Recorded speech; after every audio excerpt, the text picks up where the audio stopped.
कुछ भी ले लो, ए बी सी डी ले लो, A B C D E F. अब यदि मुझे इनको जमाना है तो एक मैट्रिक्स क्या क्या बन सकती है? मैट्रिक्स हो सकता है कि आपकी 6 रो और एक कॉलम हो। पहले रो लिखते हैं फिर कॉलम लिखते हैं। तो 6 रो और एक कॉलम, 6 रो और एक कॉलम। हो सकता है कि 6 रो या एक रो 2 6 कॉलम हो, एक ही बात है। फिर 2 रो 3 कॉलम, 3 रो 2 कॉलम, या 6 रो 1 कॉलम। ये 4 तरह की मैट्रिक्स आपकी बन सकती है। इन ऑर्डर की मैट्रिक्स आपकी बन सकती है। 1 रो 6 कॉलम, 2 रो 3 कॉलम, 3 रो 2 कॉलम और 6 रो 1 कॉलम। ये 4 तरह की मैट्रिक्स आपकी 6 एलिमेंट से बन सकती है। भाई रो का मतलब है, जैसे मैं बोल रहा हूँ 1 रो 6 कॉलम, तो जैसे एक मैट्रिक्स इसमें ये बन सकती है A B C D E F. और भी बहुत सारी बनेगी, लेकिन 1 रो 6 कॉलम की ये मैट्रिक्स बनती है। 1 रो है और 6 कॉलम, ये 1/6। अब सपोज 2/3 की बात करें तो 2/3 ये ऐसी बन सकती है, A B C D E F. और भी बन सकती है, लेकिन ये आपका 1/6 है, ये 2/3। या तो है ना, इस तरह से बड़े ब्रैकेट से डिनोट करोगे या इससे भी डिनोट कर सकते हो। जैसे 3 रो, ये 3 रो 2 कॉलम, इस तरह से। तो पहले रो लिखते हैं बाद में कॉलम लिखते हैं, पहले रो लिखते हैं बाद में कॉलम लिखते हैं। तो ये रो और कॉलम को लिखने का तरीका है। तो पहला ऑर्डर हो गया आपका 1/6, दूसरा ऑर्डर गया 2/3, तीसरा ऑर्डर हो गया 3/2 और एक और ऑर्डर आएगा 6/1। 6 रो होगी और 1 कॉलम होगी। तो आपसे पहली प्रॉब्लम ये ऐसी पूछा जा सकता है कि भाई जो आपके पास, सपोज मैं आपसे बोल रहा हूँ 12 एलिमेंट या 12 एलिमेंट की 12 एलिमेंट है, तो क्या क्या ऑर्डर बन सकता है? सपोज आपके पास 12 एलिमेंट है, तो 12 एलिमेंट्स के ऑर्डर बन सकते हैं 1/12, 2/6, 3/4, 4/3, 6/2, 12/1। इतने ऑर्डर आपके बन सकते हैं। ये आपके ऑर्डर पॉसिबल है 12 एलिमेंट, 1/12, 2/6, 3/4, 4/3, 6/2। इतने ऑर्डर आपके पॉसिबल है 12 एलिमेंट। क्लियर? तो ये तो पहली चीज हुई है कि मैट्रिक्स इस तरह से बनेगी। तो मैट्रिक्स, जैसे मैं आपसे एक और एग्जांपल लेके समझाता हूँ। कोई भी मैंने मैट्रिक्स बनाई, जैसे मैंने बता दिया -3 4 7 2 5 3। तो कितने रो हैं इसके अंदर? इसके अंदर 2 रो हैं और कॉलम कितने हैं? 3 कॉलम। तो 2 रो 3 कॉलम, तो इसका ऑर्डर हो गया 2/3। अब ये वाला एलिमेंट है फर्स्ट रो फर्स्ट कॉलम, तो इसको नाम देंगे A11। ये फर्स्ट रो ही चल रही है लेकिन सेकंड कॉलम, ये आ गया 4। ये फर्स्ट रो थर्ड कॉलम 7, ये second row first column 2, second row second column 5, second row third column. तो first row first column -3, first row second column 4, first row third column में A13, A21, A22, A23। ये इनके नाम हो गए लोग, ये इन मैट्रिक्स के नाम हो गए। इस तरह से हम इनको बोलेंगे। क्लियर यहां तक? अब ये मैट्रिक्स को लिखने का तरीका हो गया। ये तो कि भाई मैट्रिक्स को हम किस तरह से लिखेंगे, ये तो मैट्रिक्स को लिखने का तरीका होगा।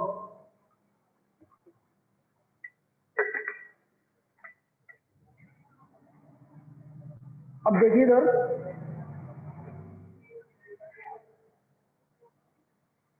अब मैं टाइप ऑफ मैट्रिक्स की बात कर रहा हूं। अच्छा, यहां पर एक प्रॉब्लम बन सकता है, जैसे मैं आपको बोल रहा हूं कंस्ट्रक्ट 2 into 2 मैट्रिक्स। या 2 into 1 matrix whose elements are given by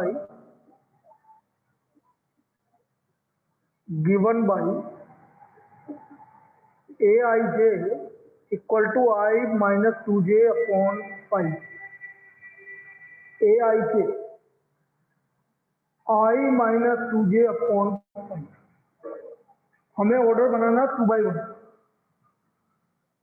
2 by 1 matrix का ऑर्डर लिखना। अब 2 by 1 का मतलब है 2 रो है और 1 कॉलम है, मतलब ये सिर्फ ये एलिमेंट लिखना है A11 और A21 बस। तो मुझे A11 की वैल्यू निकालनी है, मतलब I का वैल्यू 1 है और J का वैल्यू 1 है। ये आ गया -1/। A21 I का वैल्यू 2 है और J का वैल्यू 1 है,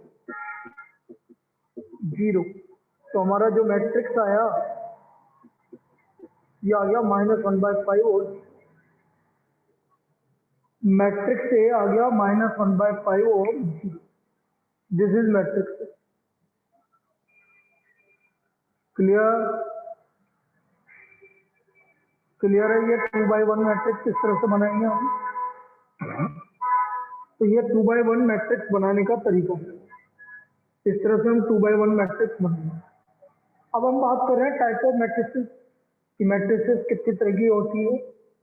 भाई मैट्रिक्सेस रो मैट्रिक्स होता है, बोलता जाता हूं, जो इंपॉर्टेंट होगा वहां पर हम रुक जाएंगे। रो मैट्रिक्स ऐसी मैट्रिक्स जिसमें सिर्फ एक रो हो, कॉलम कितनी भी हो, एक रो है उसको रो मैट्रिक्स बोलेंगे। रो मैट्रिक्स, रो मैट्रिक्स एक रो, एक ही रो है, इसको रो मैट्रिक्स बोलेंगे। कॉलम मैट्रिक्स जिसमें एक कॉलम, एक कॉलम, रो कितनी भी हो, इसका ऑर्डर है 1/3, इसका ऑर्डर है 4/1, एक कॉलम है इसलिए इसको कॉलम मैट्रिक्स बोलते। एक ही कॉलम है इसलिए हम इसको कॉलम मैट्रिक्स बोलते हैं, कॉलम मैट्रिक्स। फिर हम बात करें स्क्वायर मैट्रिक्स। स्क्वायर मैट्रिक्स ऐसा मैट्रिक्स जिसमें नंबर ऑफ रो और नंबर ऑफ कॉलम सेम, जैसे 1 3 -4 9 2/2 स्क्वायर मैट्रिक्स, या 3/3।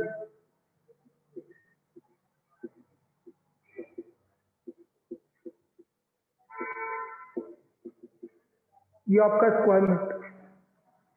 Number of rows equal to number of column, यदि नंबर ऑफ रोज और नंबर ऑफ कॉलम इक्वल है तो हम उसको स्क्वायर मैट्रिक्स बोलेंगे।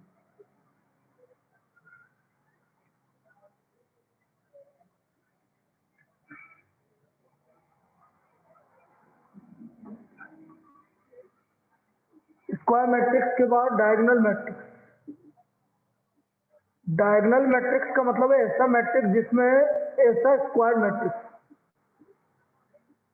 जिसमें डायगोनल एलिमेंट, अब जैसे 3 into 3 है तो ये डायगोनल एलिमेंट कहलाएंगे बस, जिसमें आई और जे का वैल्यू सेम होता है, जैसे 1 1 1 2 1 3। इन एलिमेंट के अलावा, सॉरी 1 2 3 3, इन एलिमेंट के अलावा सारे एलिमेंट 0 होंगे।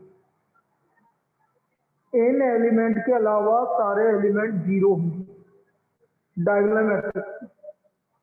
जैसे मैंने ऐसा लिख दिया, इन मैट्रिक्स, इनके अलावा सारे एलिमेंट 0, जैसे यहाँ लिख दिया -7 5, यहाँ लिख दिया 6, तो ये आपका डायगोनल मैट्रिक्स हो गया। ये डायगोनल एलिमेंट, ये नहीं कहलाता डायगोनल। डायगोनल एलिमेंट मतलब आई और जे इक्वल होता है। फिर हम बात करते हैं स्केलर मैट्रिक्स। स्केलर मैट्रिक्स क्या होता है? जब आइडेंटिटी एलिमेंट भी सेम आ जाए, जैसे लिख दिया -7 0 0 0 -7 0 0 0 -7, दिस इज स्केलर मैट्रिक्स, जिसमें डायगोनल एलिमेंट भी सेम आ जाए तो हम उसको स्केलर मैट्रिक्स बोलते हैं। फिर इसके बाद आता है हमारा स्केलर मैट्रिक्स के बाद आइडेंटिटी मैट्रिक्स। ये काम की चीज है हमारी, आइडेंटिटी मैट्रिक्स। या यूनिट मैट्रिक्स, आइडेंटिटी मैट्रिक्स या unit matrix, again A square matrix but diagonal element जैसा I2 1 0 0 1, I3 1 0 0 0 1 0 0 0,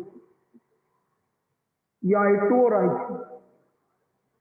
तो आपका identity matrix of 2 order is given by I2, identity matrix of 3 order is given by I3। तो इसको हम बोलेंगे I2 and I3।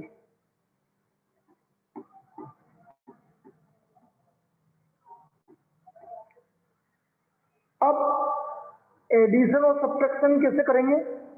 Addition and subtraction of matrix. Subtraction जैसे A है, यदि ए का ऑर्डर आपका -3 5 6 4 2 1, अब इसका ऑर्डर 2/3 है भाई, ए का ऑर्डर 2/3 है, 2 रो है और 3 कॉलम है। तो यदि ए का ऑर्डर 2 रो या 3 कॉलम है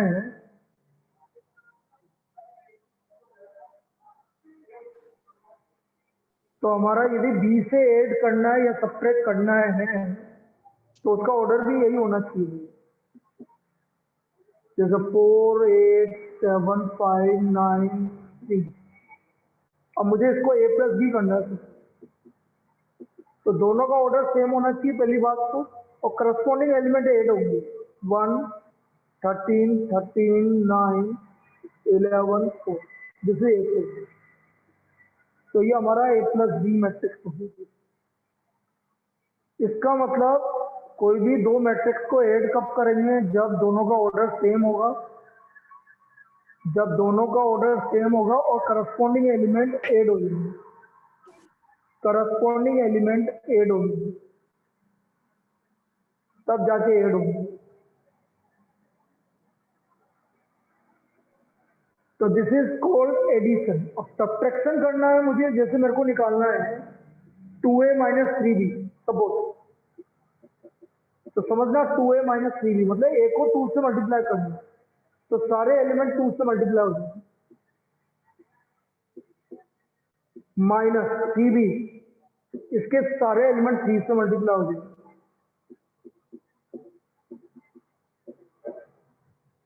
और सब्ट्रैक्ट कर दो -6 - 12 - 18 10 - 24 - 14 -9 -7 -23 -7।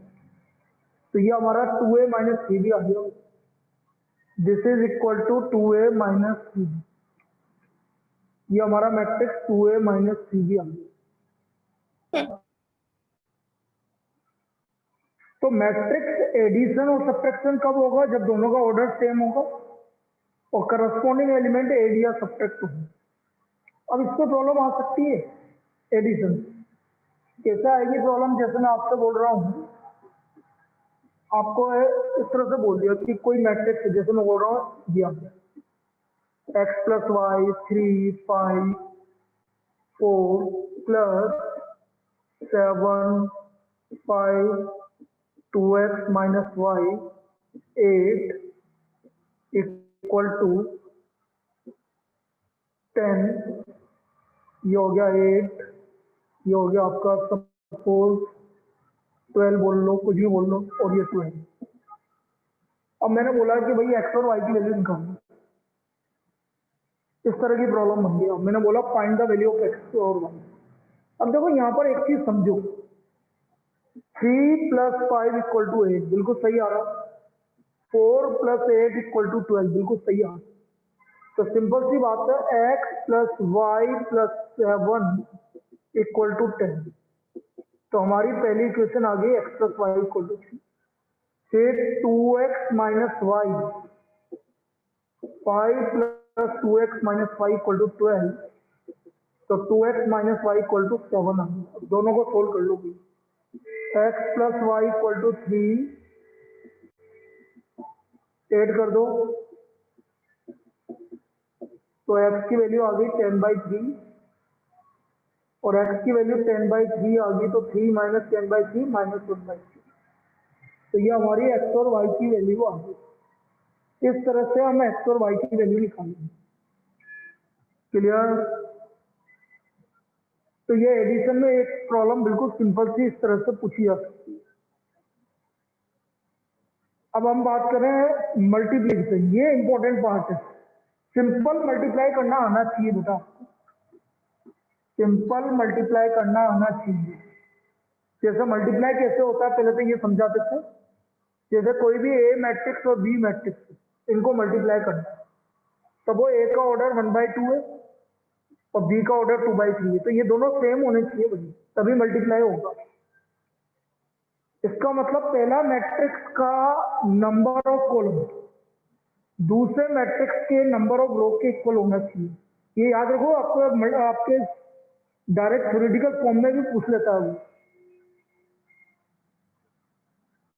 Number of columns of matrix A must be equal to number of row of matrix B. और जब हम इन दोनों को मल्टीप्लाई करेंगे तो जो आपका ऑर्डर आएगा वो 1/3 आएगा। जब हम इन दोनों को मल्टीप्लाई करेंगे तो हमारा जो ऑर्डर आएगा वो 1/3 आएगा। तो इसका ऑर्डर आ गया आपका 1/3। आया ये समझ में 1/3 कैसे आया? बीच वाला कैंसिल हो जाए। चलो इस पे एक प्रॉब्लम करके बताता हूं कि कैसे। जैसे ए है 1/2 ले लेते हैं, -3 7, और बी है 2/3। 2/3 मतलब 6 7 8 5 4 2। अब मुझे इसको मल्टीप्लाई करना है ए बी, तो मैंने बोला 1/3 आएगा भाई, 1/3 आएगा। अब देखो यहां पर एक चीज समझो, जो नॉन मैथ्स वाले हैं वो ध्यान से समझो। जो पहली मैट्रिक्स है उसकी सिर्फ रो देखोगे आप, और दूसरी मैट्रिक्स की सिर्फ कॉलम देखोगे, और आपने आपको इस तरह से सेट करो कि भाई आपको जो इधर की रो ही देखनी है उधर की कॉलम ही देखनी है। जैसे पहला एलिमेंट 1 1, तो इधर की तो रो ही देख रहे हो -3 7, और उसकी कॉलम देख रहे हैं 6 1। तो -3 को 6 से मल्टीप्लाई करो 18, और 7 को 5 से करो, तो -18 + 35, ये पहला एलिमेंट आ गया। -18 + 35, ये समझ में आया क्या? फर्स्ट रो फर्स्ट कॉलम, ये समझ में आया क्या? अब मुझे निकालना है first row second column. First row तो फिक्स है, सेकंड कॉलम के एलिमेंट है 7 और 4, तो बेटा -3 7 से मल्टीप्लाई होगा, तो -21, और 7 मल्टीप्लाई होगा 4 से। देखना जरा, -21 + 28, ये दूसरा एलिमेंट आ गया। -21 + 28।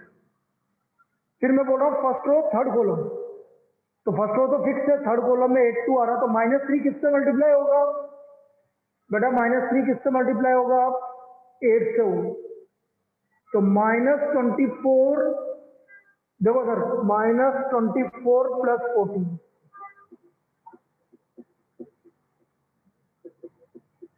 तो ये आ गया आपका 17 7 -10। दिस इज ए, तो ये हमारा मैट्रिक्स ए बी आ गया। This is matrix A B. आया समझ में? ये हमारा मैट्रिक्स ए बी आ गया। एक और करते मल्टीप्लाई करके बताता हूँ।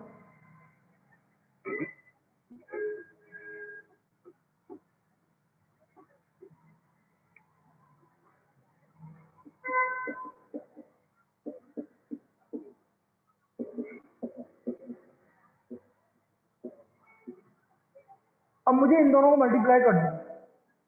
कभी तो बेटा कभी भी मल्टीप्लाई करो तो आप ऑर्डर जरूर लिख लेंगे।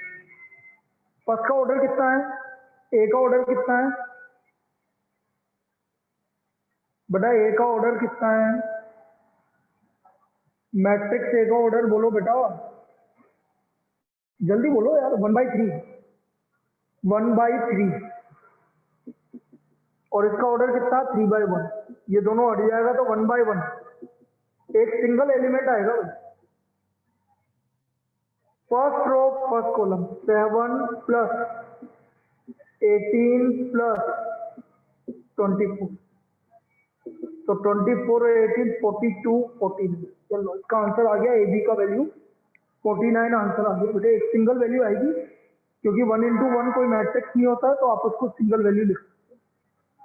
1 7 से मल्टीप्लाई होगा, 2 9 से होगा, 3 4 8 से होगा। आया समझ में?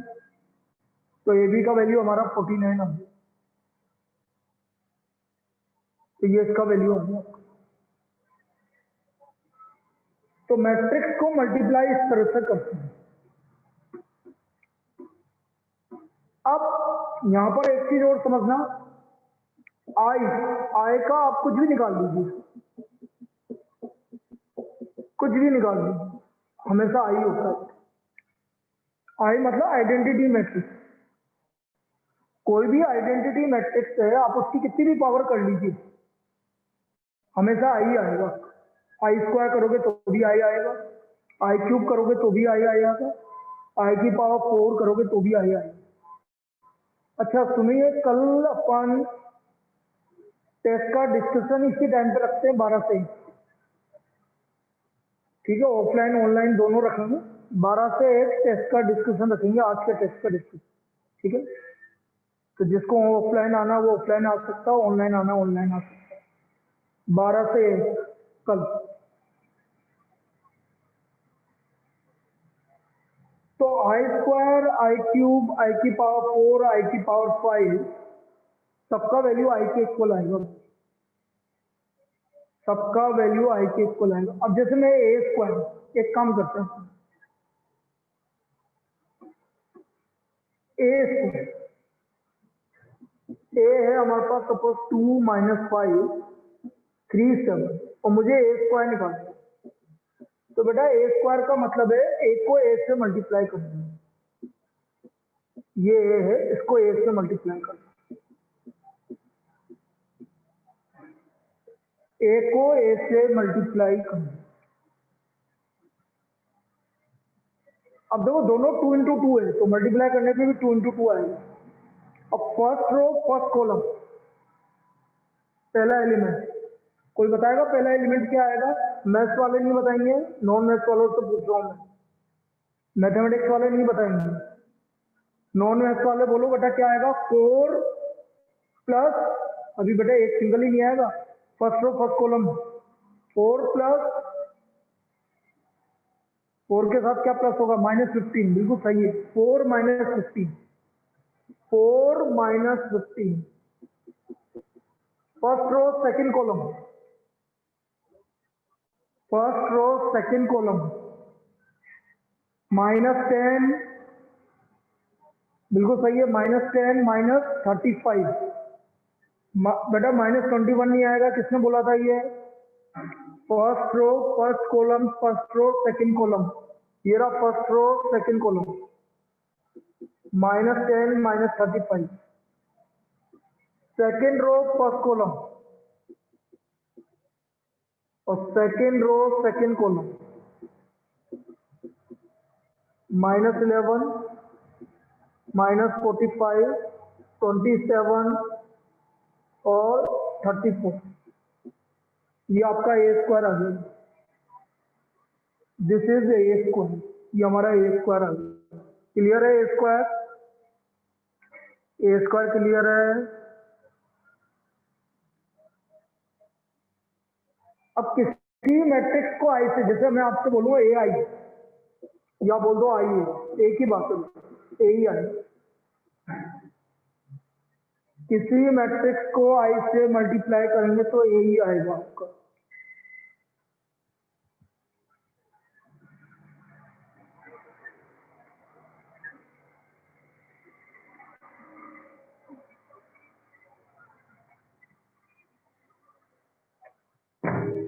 तो ए आई बोलो या आई ए बोलो, एक ही आएगा आपका, वही का वही आएगा। ए आई बोलो या आई ए बोलो, ये का यही आएगा। क्लियर?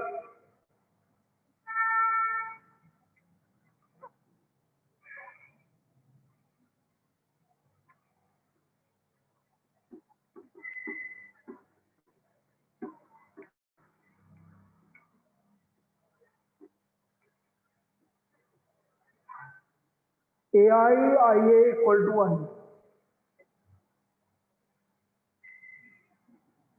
अब देखो यहां पर आते हैं, अब इसके बाद आते हैं अपन transpose of a matrix. Transpose of a matrix,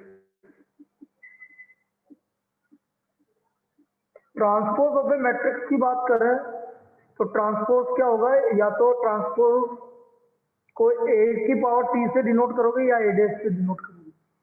जैसे ए है हमारा 1 -2 3 4 5 7, तो यदि मैं इसका ट्रांसपोज निकालूं तो ये ऑर्डर है 2 × 3, तो उल्टा हो जाएगा 1 -2 3 4 5 7, तो इसका ऑर्डर हो गया 3/2। The order of this matrix will be 3/3। 2 row 3 column, तो 3 रो 2 कॉलम। ट्रांसपोज का मतलब ये होता है, ट्रांसपोज का मतलब ये होता है आपकी रो और कॉलम आपस में इंटरचेंज हो जाएगी। अब इसकी कुछ प्रॉपर्टीज है वो याद रखिए आप। प्रॉपर्टीज, पहली प्रॉपर्टी क्या है, किसी का भी ट्रांसपोज का ट्रांसपोज करेंगे तो वापस से ए आ जाएगा। दूसरी प्रॉपर्टी, ए प्लस बी का यदि मैं ट्रांसपोज करूं तो A transpose plus B transpose आ जाएगा अलग अलग। ए माइनस बी का ट्रांसपोज करूं तो A transpose minus B transpose आ जाएगा। ए बी का ट्रांसपोज करूं तो बी ट्रांसपोज ए ट्रांसपोज, ये इंपॉर्टेंट प्रॉपर्टी है। यदि हम ए बी का ट्रांसपोज करेंगे तो डायरेक्ट प्रॉपर्टी पूछी जाएगी, B transpose A transpose. A B का ट्रांसपोज करेंगे तो बी ट्रांसपोज ए ट्रांसपोज आएगा। तो ये हमारी प्रॉपर्टी आएगी, ए बी का transpose equal to B transpose A transpose. Clear?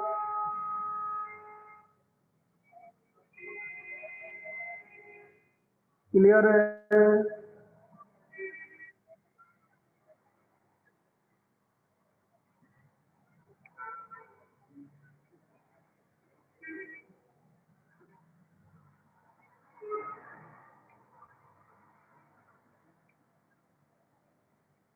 अब symmetric and skew symmetric matrix, symmetric and skew symmetric matrix. Symmetric matrix क्या होता है ये चीज समझिए आप। सिमेट्रिक मैट्रिक्स यदि ए ट्रांसपोज का करें और वहां पर ए आ जाए, स्क्वायर मैट्रिक्स होंगे। पहली बात तो ये है स्क्वायर मैट्रिक्स, यदि किसी भी मैट्रिक्स का ट्रांसपोज करने पे वही आ जाए तो सिमेट्रिक, और किसी ट्रांसपोज करने पर माइनस ए आ जाए तो स्क्यू सिमेट्रिक।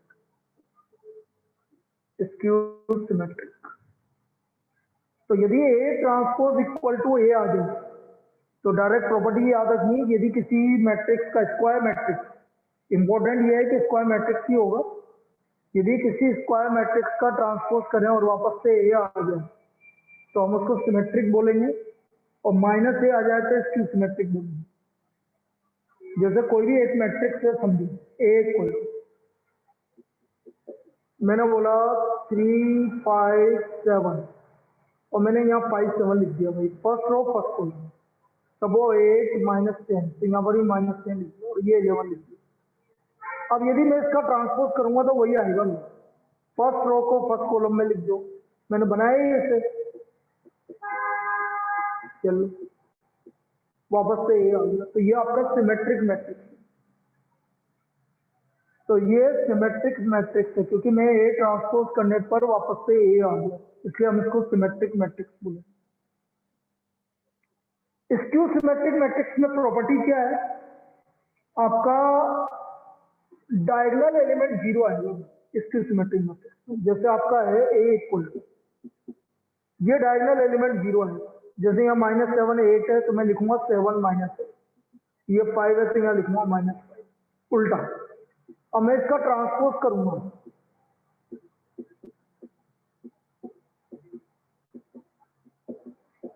माइनस कॉमन ले लो,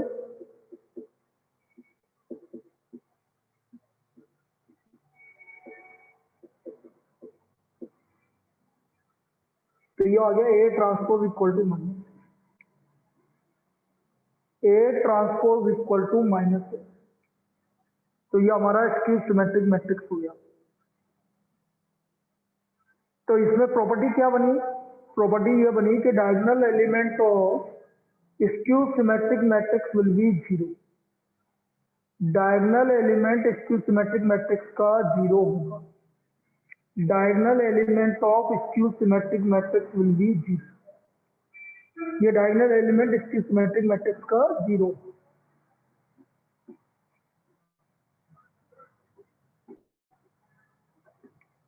अब एक चीज ये है, if A matrix is symmetric and skew symmetric,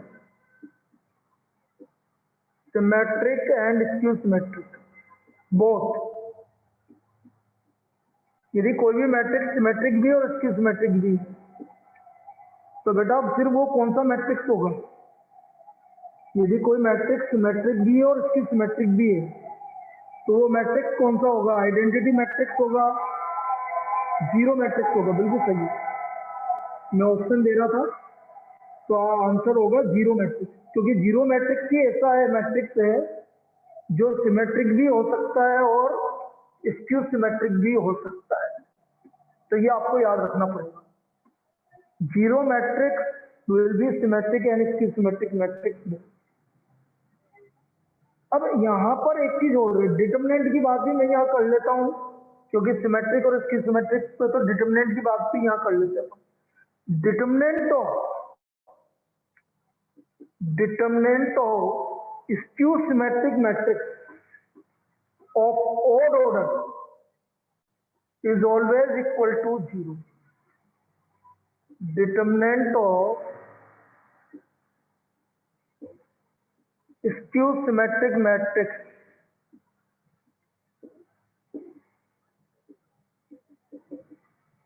of odd order is equal to 0. यदि ओड ऑर्डर का मतलब है 3 into 3, 5 into 5, 7 into 7, ये ओड ऑर्डर कहलाता है। यदि ओड ऑर्डर का स्क्यू सिमेट्रिक मैट्रिक्स आ रहा है तो उसका डिटरमिनेंट हमेशा 0 होगा। जैसे मैं आपसे बोल रहा हूँ कि 3 into 3 का मैं डिटरमिनेंट निकालता हूँ, ये डिटरमिनेंट 0 0 0, मैंने लिख दिया -5, यहाँ लिख दिया 4 और ये 6 -6। अब मैं यदि इसका डिटरमिनेंट निकालूंगा तो बेटा 0 आएगा, बिना देखे समझे, क्योंकि ये स्क्यू सिमेट्रिक मैट्रिक्स है। -5 का 5, 4 का -4, 6 का -6 उल्टे आ रहे हैं, तो ये स्क्यू सिमेट्रिक मैट्रिक्स को ऑड ऑर्डर है, तो बेटा इसका डिटरमिनेंट हमेशा 0 है। अब मैं डिटरमिनेंट की बात भी कर लेता हूँ, डिटरमिनेंट निकालते कैसे हैं वो चीज समझा देता हूँ तुम्हें। यदि इसका डिटरमिनेंट निकालना है इसका, तो कैसे निकालूंगा समझना। इस रो के रेस्पेक्ट में निकाल रहा हूँ, 0 मल्टीप्लाइड बाय 0 माइनस और माइनस प्लस 36, बीच का साइन हमेशा चेंज होगा, +5, इसकी रो और कॉलम गई तो 0 + 24, ये +4, ये हटा दो तो -30 -0।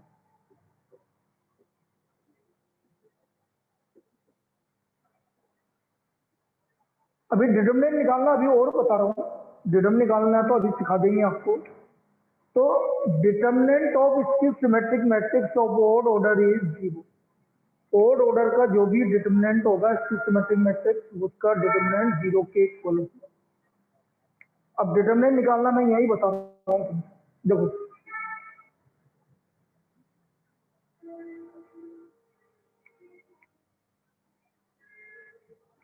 यदि मुझे डिटरमिनेंट निकालना है, देखो जरा,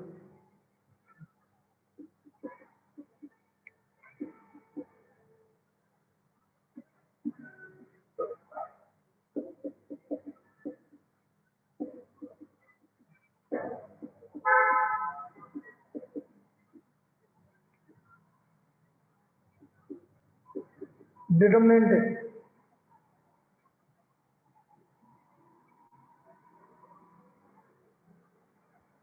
डिटरमिनेंट है, पहले रो के रेस्पेक्ट में निकाल रहा हूं बेटा, ध्यान से समझना। 1 मल्टीप्लाइड तो 1 मतलब इसको भूल जाओ, तो ये 4 एलिमेंट करो मल्टीप्लाई। 28 माइनस फॉर्मूले का है -18, तो माइनस तो माइनस प्लस 8, बीच वाले का साइन हमेशा चेंज करेंगे +2, इसकी रो और कॉलम हटा दोगे तो 21 -30 +5, इसको हटा दोगे तो ये 4 एलिमेंट -9 -20, ये आ गया 46 -18 और -145, ये आ गया -10 -99 और 8 107 117, ये इसका आंसर आ गया। तो इसका डिटरमिनेंट वैल्यू आ गई -117। This is the determinant of a matrix. ये किसी भी मैट्रिक्स का डिटरमिनेंट निकालना है तो आप इस तरफ से निकालेंगे। मॉडुलस में क्यों लिखते हैं? अरे मॉडुलस में नहीं, ये लिखने का तरीका, मॉडुलस नहीं है वो।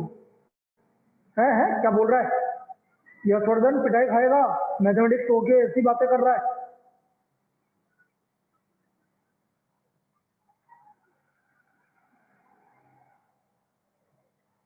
बेटा 12th क्लास में मैथमेटिक्स, अरे गलत दे दिया, चल ठीक है। मॉडुलस नहीं है वो, डिटरमिनेंट है। -117 इसका डिटरमिनेंट हो गया।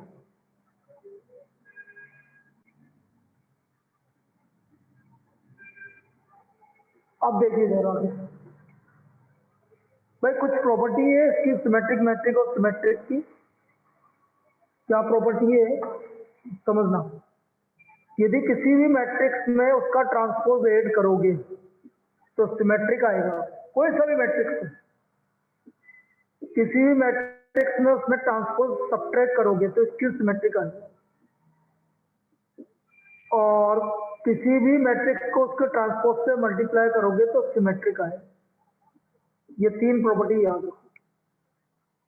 कोई भी मैट्रिक्स हो उसमें उसका ट्रांसपोज ऐड करोगे तो हमेशा सिमेट्रिक आएगा, उसका ट्रांसपोज सब्ट्रैक्ट करोगे तो इसकी सिमेट्रिक आएगा, और ए को ए ट्रांसपोज से मल्टीप्लाई करोगे तो सिमेट्रिक आएगा।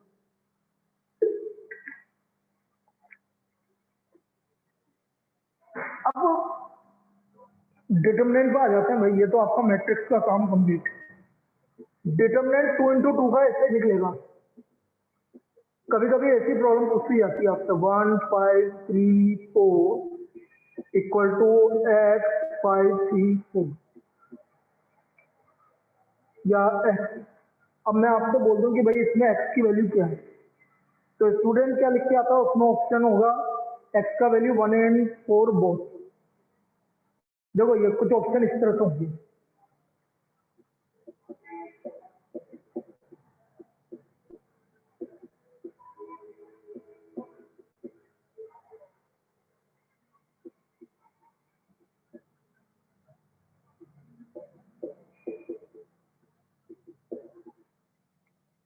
ऐसे ऑप्शन होंगे, तो हमारा आंसर क्या जाएगा भाई?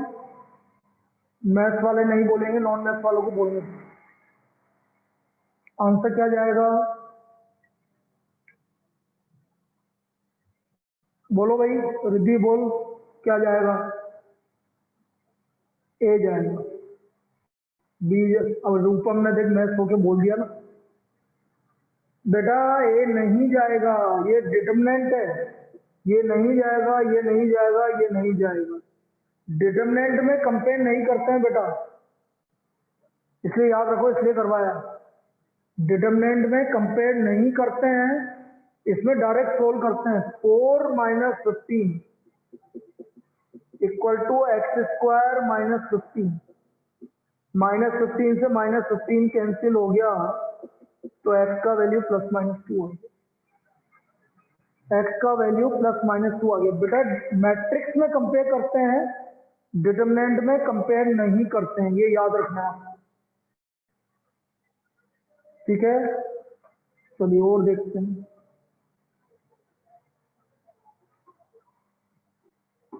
अब देखो कुछ प्रॉपर्टीज के बारे में बता देता हूं मैं। और ये कंप्लीट है आपका, बस इतना ही आएगा। जैसे मैं आपसे बोल रहा हूँ 1 माइनस 3 4 6 7 8 1 माइनस 3 4, इसका डिटर्मिनेंट का वैल्यू 0 होगा। इसका डिटर्मिनेंट का वैल्यू 0 होगा। क्यों? ध्यान से देखिए, first row third row same आ रही है, दिख रही है first row third row. First row आ रही है 1 माइनस 3 4, थर्ड रो भी आ रही है 1 माइनस 3 4। यदि कोई भी दो रो या दो कॉलम एक जैसा आ जाए तो उसका वैल्यू 0 होता है, उसका वैल्यू 0 होता है। क्लियर है? क्लियर है? कोई भी दो रो या दो कॉलम एक जैसा आ जाए तो उसका डिटरमिनेंट का वैल्यू 0 होता है। दूसरा, कोई भी रो 0 0 0 आ जाए, कोई भी रो या कॉलम, तो भी आंसर 0। कोई भी रो या कॉलम आपका 0 0 0 आ जाए तो फिर भी आंसर 0 होगा। क्लियर? फिर एक प्रॉपर्टी, ये चीज समझना। Suppose A is a square matrix of order 3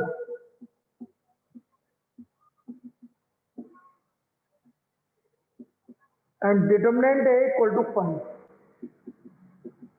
Find determinant of 7. तो बेटा कुछ इस लोग क्या करते हैं, 7 डिटर्मिनेंट A कर देते हैं, तो ये गलत है। जितना ऑर्डर होगा उसकी पावर बाहर आएगी। यदि आपका 3 ऑर्डर है तो 7 की पावर 3 बाहर आएगी।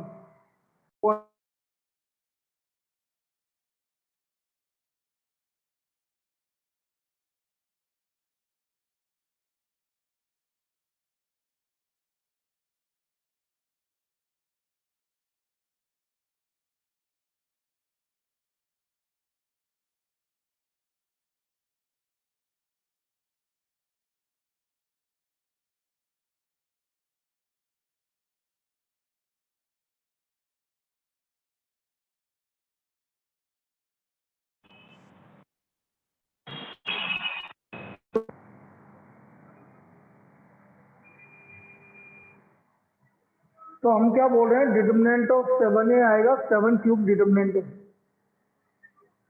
7 क्यूब डिटर्मिनेंट है, और डिटर्मिनेंट ए की वैल्यू 5। तो ये हो गया 343 इंटू 5, जो भी आएगा आपका आंसर आएगा। आया समझ में? 1715 जो भी आ रहा है। ये क्लियर है? ये वाली प्रॉपर्टी क्लियर है? अब हम एडजॉइंट के बारे में बता देते हैं आपको, एडजॉइंट क्या होता है। भाई एडजॉइंट और कोफैक्टर, पहले कोफैक्टर के बारे में बात कर लेता हूं मैं। कोफैक्टर क्या होता है, जैसे मैंने आपसे बोला 3 4 माइनस 7 5 4 3 6 2 9। सपोज मुझे इसका कोफैक्टर निकालना है, कोफैक्टर इसको C11 या A11 कोफैक्टर इससे डिनोट करना है। यदि मुझे 1 1, क्योंकि फर्स्ट रो फर्स्ट कॉलम में इसका कोफैक्टर निकालना है, तो बेटा इसकी रो और कॉलम हटा दो, हटाओ इसकी रो और कॉलम, रो भी हटा दो कॉलम भी हटा दो, तो 4 एलिमेंट दिख रहे होंगे आपको। देखो इसकी रो मैंने ये हटा दी और कॉलम ये हटा दी, तो हमको 4 एलिमेंट दिख रहे हैं 4 3 2 9। और तरीका क्या है, इन दोनों को ऐड करो, 1 और 1 को ऐड करो। बोलो 1 प्लस 1 कितना हो गया? 1 प्लस 1 कितना हो गया? 2। इवन है क्या ओड है? 2 इवन है ओड है? इवन। इवन है तो आगे प्लस लगाऊंगा, तो ये आ गया हमारा 36 माइनस 6। तो बेटा इसका कोफैक्टर आ गया 30, तो हमारा C11 30 आ गया। और समझा रहा हूं, अभी समझ में आ जाएगा। सपोज मुझे इसका कोफैक्टर निकालना है, तो ये हमारी सेकेंड रो है और थर्ड कॉलम। 2 प्लस 3 5 ओड है, इसके माइनस 2 प्लस 3 5 ओड है, इसलिए माइनस। इसकी रो और कॉलम हटा दो बेटा, 4 एलिमेंट दिख रहे होंगे, कौन कौन से दिख रहे हैं बताओ? इसकी रो और कॉलम हटा दो, चार एलिमेंट दिख रहे हैं आपको, क्या दिख रहे हैं, कोई बताएगा? 3 4 6 2, बिल्कुल सही है, 3 4 6 2, 3 4 6 2। अब इसको निकाल लो, माइनस ब्रैकेट में 6 माइनस 24, सोल्व करोगे तो 18 आ गया इसका कोफैक्टर।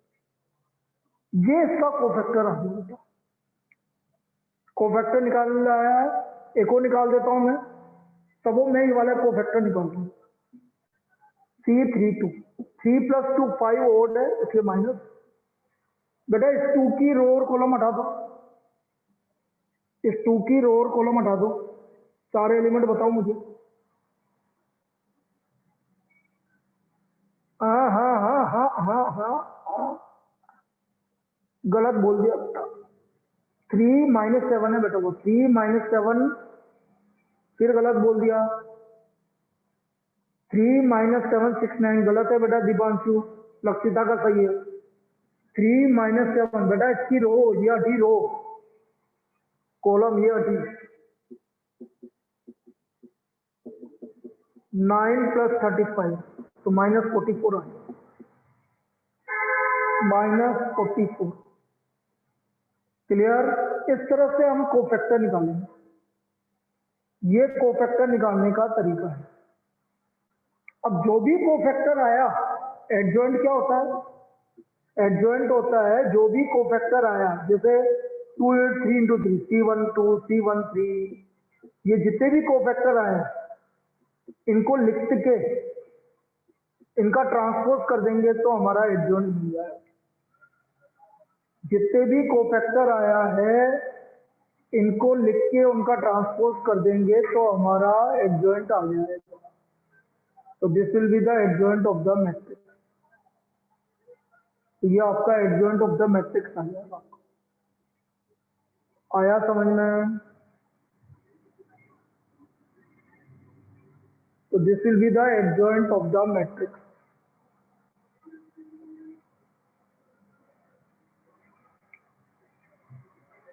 तो ये था भाई, अब आप इसको कर लेना, जो भी आएगा दिक्कत कल देखते हैं अपन। कल डाउट क्लास है, इवनिंग 6 o'clock आपका टेस्ट है, ठीक है?